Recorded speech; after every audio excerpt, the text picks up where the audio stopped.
Episodio número 2904.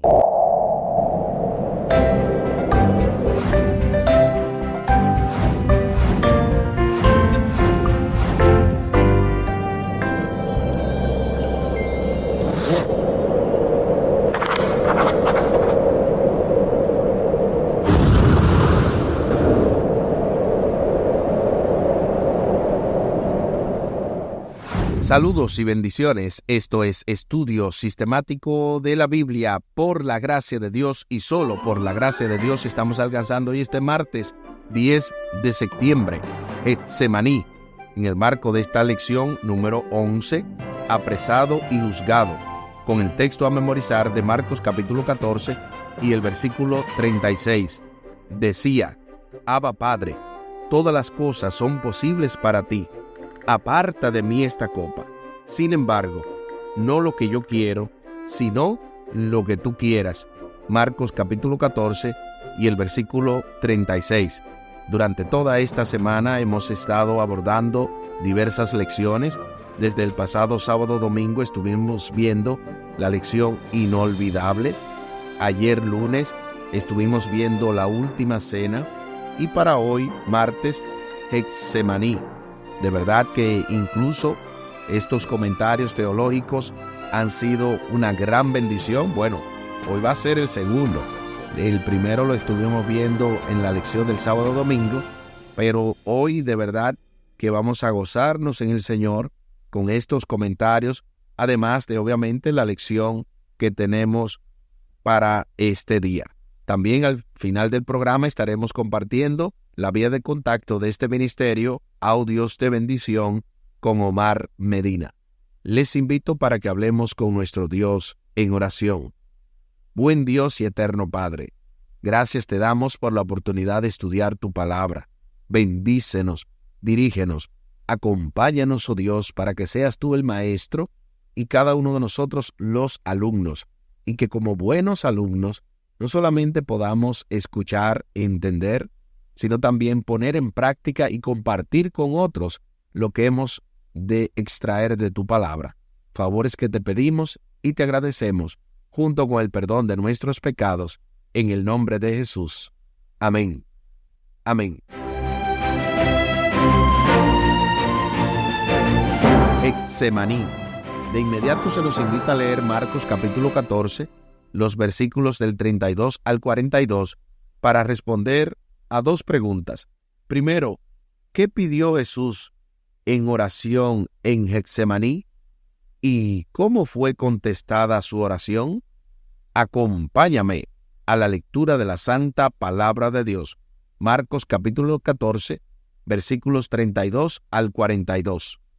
Vinieron pues a un lugar que se llama Getsemaní, y dijo a sus discípulos: Sentaos aquí, entre tanto que yo oro. Y tomó consigo a Pedro, a Jacobo y a Juan, y comenzó a entristecerse y a angustiarse, y les dijo: Mi alma está muy triste hasta la muerte. Quedaos aquí y velad. Yéndose un poco adelante, se postró en tierra y oró, que si fuese posible, pasase de él aquella hora. Y decía: Abba Padre, todas las cosas son posibles para ti. Aparta de mí esta copa, mas no lo que yo quiero, sino lo que tú. Vino luego y los halló durmiendo, y dijo a Pedro: Simón, ¿duermes? ¿No has podido velar una hora? Velad y orad, para que no entréis en tentación. El espíritu a la verdad está dispuesto, pero la carne es débil. Otra vez fue y oró, diciendo las mismas palabras. Al volver, otra vez los halló durmiendo, porque los ojos de ellos estaban cargados de sueño, y no sabían qué responderle. Vino a la tercera vez y les dijo: Dormid ya, descansad, basta, la hora ha venido. He aquí el Hijo del Hombre es entregado en manos de los pecadores. Levantaos, vamos, he aquí se acerca el que me entrega. Ahí está lo que dice Marcos capítulo 14, los versículos del 32 al 42. Ahora sí, respondamos a las preguntas. Primero, ¿qué pidió Jesús en oración en Getsemaní? Jesús pidió varias veces que si fuera posible pasase de él aquella hora, es decir, que él no tuviera que morir de esa manera. Pero su oración fue contestada de que no había otra manera, de que él debía de morir de una manera terrible a manos de pecadores, dejando atrás la ciudad amurallada de Jerusalén, donde habían comido la Pascua. Jesús y sus discípulos cruzaron el valle de Cedrón en dirección a un jardín en la ladera del Monte de los Olivos. El nombre Getsemaní significa prensa de aceite, lo que sugiere que había una prensa para procesar aceite de oliva en las proximidades. La ubicación exacta del jardín es desconocida, pues los romanos talaron todos los olivos del monte durante el asedio a Jerusalén en el año 70 después de Cristo. Cuando llegaron al jardín, Jesús dejó allí a sus discípulos y fue más lejos en compañía de Pedro, Santiago y Juan. Pero luego deja también a los tres y prosigue solo.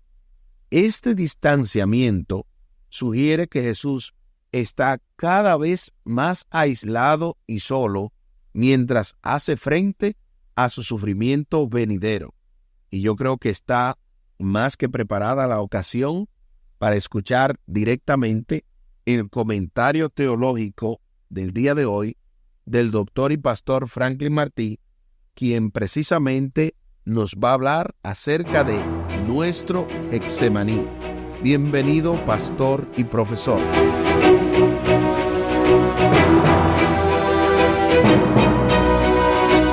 Por causa de la santidad de Jesucristo, muchos de nosotros no ponemos atención o no enfatizamos un elemento que los evangelios presentan de Jesús cuando está en el Getsemaní.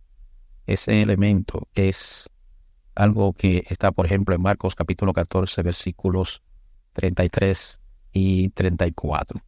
Por ejemplo, el versículo 33 dice: se llevó consigo a Pedro, a Jacobo y a Juan, y comenzó a entristecerse y a angustiarse. Y el 34 dice: y les digo, mi alma está muy triste hasta la muerte. Quedaos aquí y mirad. He puesto atención en las palabras entristecerse, angustiarse, y también en la frase mi alma está muy triste hasta la muerte. Jesucristo estaba pasando por un proceso de angustia grande, una angustia profunda. Inclusive se pudiera decir que Jesucristo estaba pasando por una depresión. Algunos de nosotros pudiéramos en nuestros oídos pensar que esto es una blasfemia, que esto es un insulto a Jesucristo. Recordémonos que Jesucristo vino como un ser humano. Y algo más, porque alguien pudiera decir, sí, pero Jesucristo no era un pecador. Quiero decirles a ustedes que Jesucristo estaba sufriendo las consecuencias del pecado, aunque Él no era un pecador. Jesucristo vino como un humano en un mundo de pecado, donde Él tenía esas dificultades y limitaciones que nosotros también tenemos por causa del pecado. Aunque Él no pecó, aunque Él era santo, Él estaba pasando por las limitaciones que el pecado tiene sobre la tierra y sobre los seres humanos.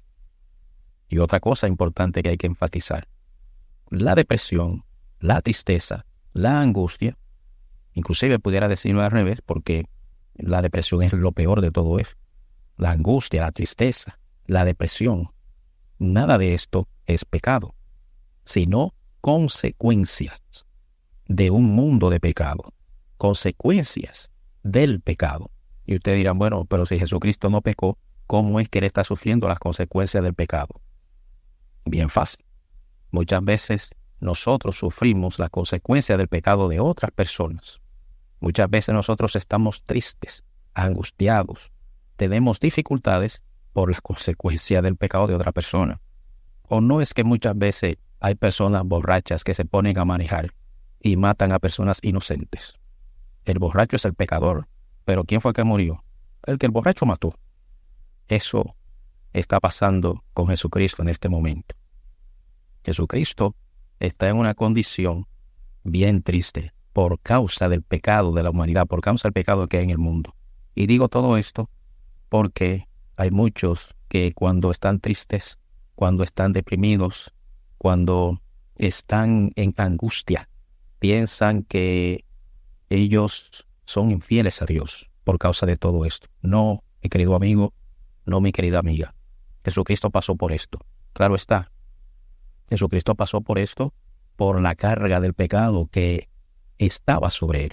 Es algo diferente, eso lo entendemos. Pero como quiera es tristeza, como quiera es angustia, como quiera es una situación que lo lleva a él a estar tan comprometido con esto que él dice, mi alma está muy triste hasta la muerte. Que uno muchas veces dice, wow, ¿qué era lo que estaba pasando con Jesucristo? Jesucristo era tan humano como nosotros lo fuimos. Jesucristo era 100% humano, mi querido amigo, mi querida amiga. Era 100% humano como nosotros. Claro está, Jesucristo no pecó. Y eso es algo que hay que enfatizar y hay que dejar claro. Pero aquí de todo esto, lo más importante es, cuando usted esté triste, cuando usted esté angustiado, cuando usted esté deprimido, no piense que usted es una persona infiel a Dios. El problema es lo que usted haga con esa tristeza, lo que usted haga con esa angustia, lo que usted haga con esa depresión. Ese es el punto que hay que velar. De todas maneras, en esa situación se necesita ayuda. Hay que buscar ayuda. No es bueno quedarse solo. No es bueno que usted se quede callado o callada.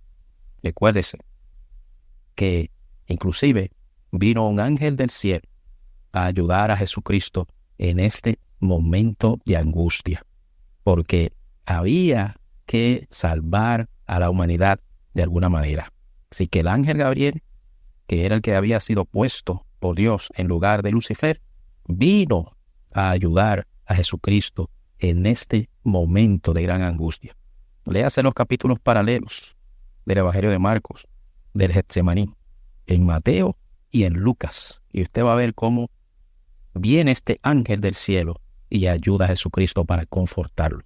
Así, todo ser humano en angustia, en tristeza, en depresión, necesita la ayuda de un amigo, de un buen consejero, de un buen pastor, de un buen vecino, de una buena persona cerca que le ayude a reconfortarlo y a salir de esta situación.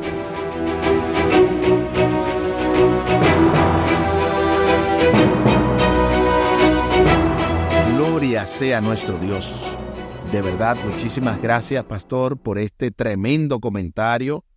Qué poderoso el saber que cada uno de nosotros tenemos también nuestro Getsemaní.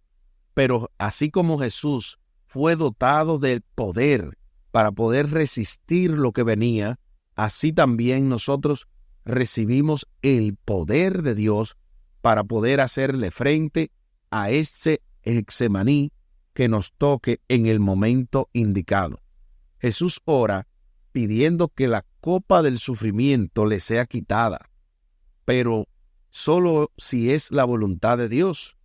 Usa la palabra aramea Abba, que Marcos traduce como padre. El término no significa papá, como algunos han sugerido. La palabra usada por un niño para dirigirse a su padre era Abi, lo que en ese sentido habla de la muerte del Mesías. Y, sin embargo, el uso de la expresión Abba, padre, lleva en sí un toque de vinculación estrecha. Jesús ora pidiendo la supresión de la copa del sufrimiento, pero se somete a la voluntad de Dios, tal y como lo hace él mismo en lo que tiene que ver con el Padre Nuestro, de Mateo capítulo 6, versículo 10. Él dice, venga tu reino, hágase tu voluntad como en el cielo, así también en la tierra. De manera que Jesús se deposita por completo en los brazos de su Padre, pidiendo esa dirección y confiando en ella, no solamente pidiendo que Dios haga algo en favor de él, sino depositándose en sus manos si él no desea hacerlo. Me parece escuchar también directamente esa voz del Antiguo Testamento cuando los jóvenes hebreos le dicen que de tu mano, oh rey, nos librará. Pero si no nos librase, aún así no adoraremos la estatua que has levantado. De manera que el depender de Dios, el confiar en Él, es consono o es en ese sentido una sana comprensión de las Escrituras de alguien que realmente depende de Dios para poder vivir y hacer cualquier otra cosa. En el resto del relato de la pasión, resulta obvio que la respuesta de Dios a la oración de Jesús es no. No suprimirá la copa del sufrimiento, porque la salvación se ofrece al mundo por medio de esa experiencia. Es increíble cómo Jesús hizo tanto en la cruz por nosotros y nosotros a veces no valoramos lo que Él hizo. ¿Tú te imaginas lo que es beber puro y sin misericordia el cáliz de la ira de Dios, la copa de su ira por completo? De verdad, es que no hay forma de nosotros poder agradecerle a Dios lo mucho que Él ha hecho por nosotros, porque lo hizo por amor y lo sigue haciendo vez tras vez, demostrándonos lo mucho que Él nos ama, lo mucho que Él está pendiente de nosotros, dando la milla extra, ofreciéndose en sacrificio en la cruz del Calvario. Él nos demuestra lo mucho que le importamos. Así que no le creas al enemigo cuando dice que tú no vales nada. Dios dio su sangre, cada gota de su sangre, por amor a ti y por amor a mí, porque entiende que tú y yo valemos demasiado delante de Él. Así que no te desprecies, no te desvalorices, porque tú costaste la sangre del Cordero Inmaculado. Cuando enfrentamos dificultades, es alentador tener amigos que nos apoyan. En Filipenses 4:13, Pablo se refiere a hacer todas las cosas por medio de uno que nos fortalece. Muchos olvidan lo que dice Filipenses 4:14. Sin embargo, hiciste bien en participar conmigo en mi tribulación. Noten bien que comienza con sin embargo. El texto dice claramente que bien hicieron en participar en mi tribulación. Esto es lo que Jesús deseaba en el Getsemaní. 3 veces acudió a sus discípulos en busca de consuelo. ¿Y por qué ellos no estaban pendientes de eso? Porque el enemigo había puesto un estupor sobre ellos. Porque así sucede. Cuando más tú necesitas la ayuda, muchas veces las personas que están supuestos a ayudarte se olvidan de ti. Pero qué interesante es saber que aunque todos se olviden de nosotros, aunque todos nos abandonen, Dios nunca nos abandona. Es por eso que Él nos dice constantemente aquí, yo estoy con vosotros todos los días hasta el fin del mundo. Dios no promete que te va a quitar la tentación. Él no promete que te va a eliminar la prueba, pero dice claramente que al que venciere le daré que se siente conmigo en mi trono, así como yo he vencido y me he sentado con mi Padre en su trono. Qué bueno es saber que en medio del dolor, que en medio de la lucha, que en medio de todo lo que puedas enfrentar, que en medio de tu Getsemaní, Dios está contigo y no te abandona. Dios es ese motivador, ese entrenador personal, ese coach que te dice no te rindas, yo sé que tú puedes, da el todo por el todo porque yo morí por ti. Y esa es la parte en la que casi nadie puede decirte, yo te puedo ayudar, yo te puedo colaborar, pero nadie está dispuesto a hacer lo que Jesús hizo por nosotros. Es por eso que Él tiene la última palabra. No te rindas, no te des por vencido, porque Dios no ha tirado la toalla contigo. Dios no se ha rendido. Es por eso que en las 3 ocasiones vemos que los discípulos estaban durmiendo, pero finalmente Él los despertó para que fueran con Él a hacer frente a la prueba. Él estaba listo, obviamente ellos no. Y así sucede hoy en día. Puede que tú no estés listo, puede que tú no estés totalmente apercibido a lo que va a acontecer, pero Dios está listo. Así que acude a Él, acudamos con corazón confiado, contrito y humillado al trono de la gracia, porque en Jesús hay oportuno socorro. Aquí el tiempo se acabó.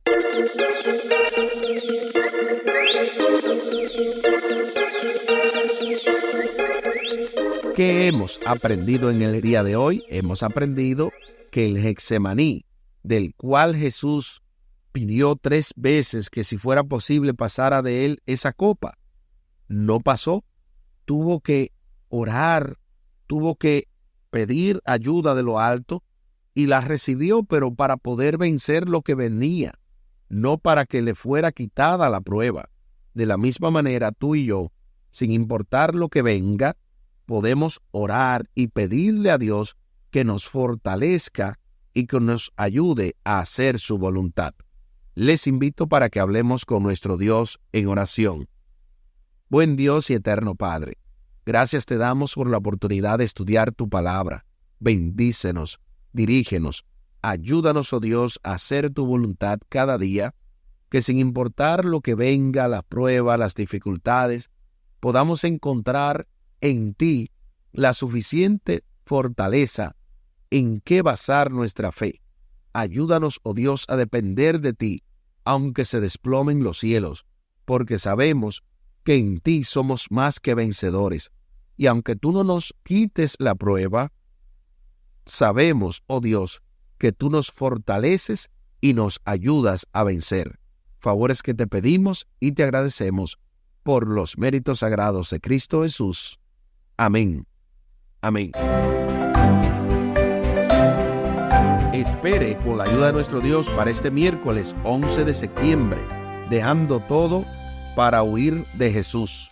En el marco de esta lección número 11, apresado y juzgado, con el texto a memorizar de Marcos capítulo 14 y el versículo 36. Decía: Abba Padre, todas las cosas son posibles para ti. Aparta de mí esta copa. Sin embargo, no lo que yo quiero, sino lo que tú quieras. Marcos capítulo 14 y el versículo 36. Así como lo habíamos mencionado al principio del programa, compartimos la vía de contacto de este ministerio, Audios de Bendición con Omar Medina. Pueden hacerlo vía WhatsApp al 484-838-8989. 484-838-8989 es la vía de contacto con este ministerio vía WhatsApp con Omar Medina. También pueden comunicarse vía el correo electrónico omarmedina113@me.com. omarmedina113@me.com. Muchísimas gracias por la fina gentileza de la atención dispensada. Estuvo con ustedes Tomás Polanco. Un día más para la esperanza, un día menos para el dolor. Que Dios les bendiga. Ánimo contra el miedo. Hay amor y paz en Cristo Jesús.